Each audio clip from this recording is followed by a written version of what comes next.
Le célèbre journaliste Alain Foucault disait « Un peuple sans histoire est un monde sans âme ». Le voici un patrimoine national situé à Gaoui, le vestige des mémoires du peuple Saou. Un musée chargé d'histoire où l'équipe d'Info 235 a été accompagnée dans sa visite par le conseiller Mohamed Djibrine. À la première entrée de la musée, une salle réservée à la collecte et d'exposition de divers objets tels que les jarres, les matériels de pêche, les accessoires, etc. Puis à l'angle sud du palais, on trouve la case de retraite bien organisée et équipée par un décor époustouflant. Dans la musée, en tout, il y a presque 7 salles regroupant des objets historiques du peuple Saou. La cité de Gaoui est un État bien organisé sur tous les plans, notamment militaire, agropastoral, infrastructure et tant d'autres. Au premier niveau du palais, on trouve d'abord une magnifique terrasse. En face d'elle, la chambre de Goumsou. Un nom en langue Kotoko signifie princesse. Ensuite, une salle d'archives où on trouve les photos des sultans et leurs œuvres ainsi leurs collaborateurs indispensables. Cette mine d'or est en voie de destruction. Une cité fondée au VIe siècle avant Jésus-Christ. À l'époque où il n'existait que 2 villes en Afrique, Gaoui et Tombouctou. Elle est appelée à cette ère Makakazia, c'est-à-dire la petite Mecque. Cette vieille ville que Paris est engloutie par l'avancement sans mesure de la capitale. Dans bientôt, elle disparaîtra dans la civilisation urbaine. Aujourd'hui, l'association Soramou pour le développement Assod œuvre de tous ses moyens pour préserver cette richesse historique de notre pays. Elle n'a probablement pas les ressources suffisantes pour préserver ces trésors. L'association Assod lance une alerte à tous les différents partenaires et différents groupes, ainsi au gouvernement tchadien, de voler à leur secours afin de leur appuyer sur le bon fonctionnement de leur mission. Écoutons le président de l'Assod, Abdraman Boukar Barka, et le chargé de relations extérieures, Abouna Hassan. Mot de remerciement par le chargé de communication, Abakar Abouna. Et est-ce que notre ministère, le ministère de la Culture tchadien, est-ce qu'il vous aide ou bien est-ce qu'il vous écoute proprement dit? Oui, souvent il intervient, mais il n'a rien. Pourquoi? Je ne sais pas. Est-ce que vous avez soumis des projets ou bien vous tirez leur attention ou pas? Bon, on a monté des projets, on a déposé, mais on attend jusqu'à combien de projets par année ou bien je ne sais pas? Bon, on a déposé pour le lancement officiel de la SOD et aussi pour une organisation pour la cérémonie de musée. Tout ça, on a établi ces projets-là, on a déposé et on attend aussi. Et cette préservation, est-ce que vous le faites à titre, par exemple, bénévole ou bien vous avez des moyens particuliers? Non, c'est bénévole. Parce que souvent, c'est la population qui intervient, qui contribue justement pour la réflexion, tout ça, c'est ici, avec le sultan du pays. Donc la participation beaucoup plus, c'est la localité ici qui intervient. Donc le ministère, c'est pas en tant que tel.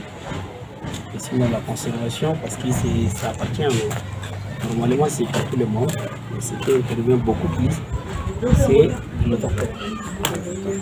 Dernièrement, nous avons vu, vous avez lancé une alerte sur Facebook en interpellant surtout le ministère de la Culture.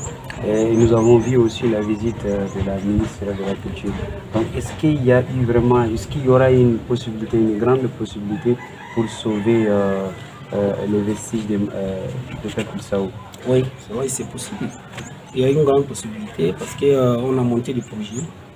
On a aussi déposé ces projets-là à travers les institutions du Tchad.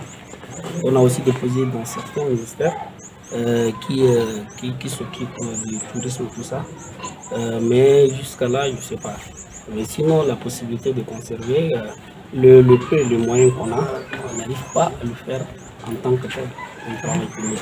Donc nous sommes obligés de faire des recours par-ci par-là Qu'est-ce que vous avez besoin actuellement à l'heure où nous parlons urgemment pour sauver ça? Qu'est-ce que vous avez besoin? C'est le moyen de financement. C'est ça qui nous manque. On a des moyens, mais c'est tout. Est-ce que vous avez des matériels? Des matériels, non. Ici, il y a les moyens, on peut avoir. Même des matériels basiques oui, le matériel, oui. Il y a un peu. Mais comme Gavi est envoyé par certains objets, certains moyens pour la construction, c'est pas les moyens pour le tout. Est-ce que vous avez un message à l'endroit de la population yéménoise ou bien je ne sais pas pour le gouvernement? Oui, pour le gouvernement, on a un message. Ce message, on veut absolument conserver notre civilisation Kotoko. Donc, si on arrive à le faire, peut-être ça va aussi contribuer dans le développement. C'est sûr. Parce qu'on voit à travers le monde entier de grands musées. Par exemple, le musée de Grèce. Donc, c'est la moitié du recette de ce pays. C'est la musique qui contribue. Nous aussi, on veut le faire exactement comme eux. Et votre message pour la population yéménoise? Pour la population. Ou bien pour le Tchadien en général? Pour le Tchadien en général. Parce que c'est un patrimoine national. Oui. Parce qu'il y avait...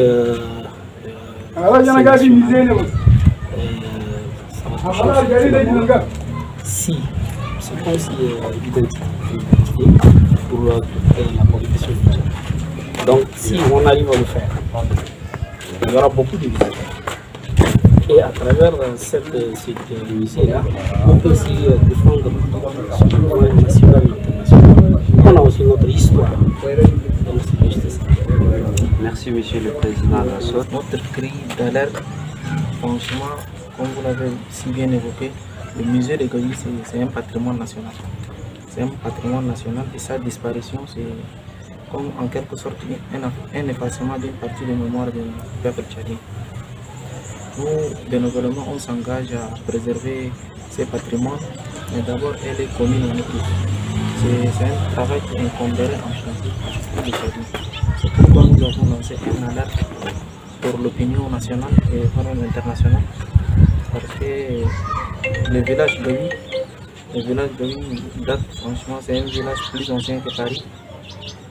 Il est 4e siècle avant Jésus-Christ.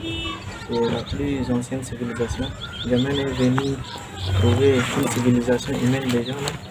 Et pour vraiment préserver cette civilisation et faire partie de l'histoire de notre cité capitale, il faudrait qu'on préserve d'abord ce patrimoine. Et préserver ce patrimoine revient à maintenir l'édifice du musée. Et nous lançons également un appel au niveau de nos autorités afin de nous restaurer une partie des objets envoyés à l'Hexagone. Une fois la restauration effectuée, le bâtiment du musée pourrait accueillir ces objets qui ont perdu en pays. Et là, notre attention. Je vous remercie. Ok, observe Kansan, Migora Info 235. Iso ilo karen di dawar karantini ini dun. Bon, observe Kansan. Migora Gavi Bulum, population Gavi Bulum, observe Kansan. Merci pour la générosité, on remercie tout le monde et j'espère que nous reviendrons prochainement. Et nous invitons aussi à toute la population yéménoise et tous les Tchadiens de Guinée de venir visiter le patrimoine national. Gavi est en train d'envahir par la capitale yéména, par la ville en quelque sorte. Venez préserver votre richesse. Ainsi nous arrivons à la fin de notre émission, de notre reportage. Merci d'avoir regardé Tchad Info 230.